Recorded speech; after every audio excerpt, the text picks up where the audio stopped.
Good morning, my fellow scientists. It's Tuesday, January 10th, and science is feeling sassy. Science news. Today, there is a delightful controversy about vaccinations again.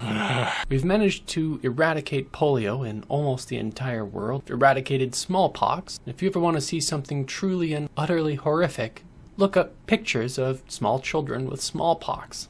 How do we do this?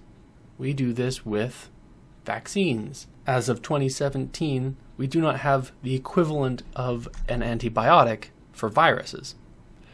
So if you have a bacterial infection, we can find an antibiotic that destroys those bacteria.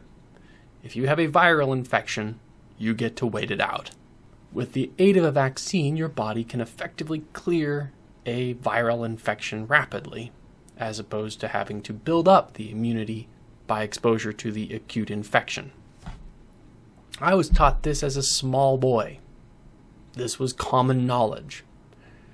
And yet, here we are, and we are all seemingly still very confused about this. So let's talk about toxins, because that seems to be why people are so against a vaccine. Well, it's the toxins. Yes, there are poisons. Yes, there are compounds that are toxic. But when people say, I want to get rid of the toxins, they're talking about something that doesn't exist, because it's not something you can put through a chromatograph mass spectrometer. It's something moral, not something chemical. So let's talk about what a poison might look like in a more quantitative way. Let's talk about harm and dose. The wisdom goes, the dose makes the poison. What do we mean? We mean usually when we see it in the media, we're talking about something that just is harmful, as if it looked like this. Any amount causes harm.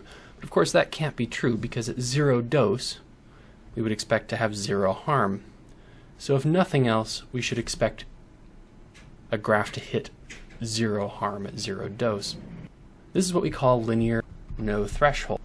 And that's not an unreasonable guess at what poisons might look like on a graph like this.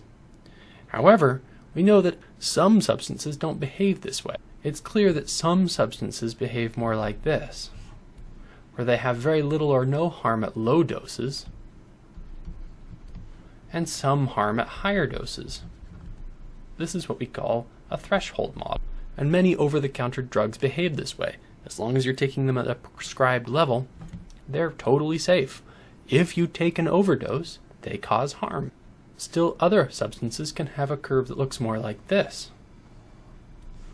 where you have a harmful effect of extremely low quantities of the substance. That is to say, if you have too little sodium chloride, your body will not do well.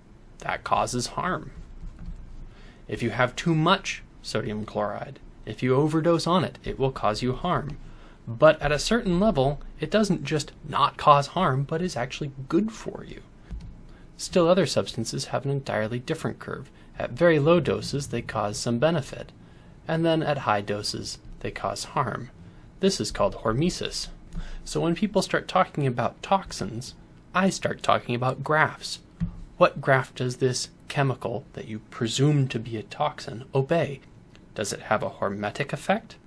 Is there some low dose that's actually good for you? Or is it a linear no threshold? Or is there some harm threshold above which the compound causes actual problems?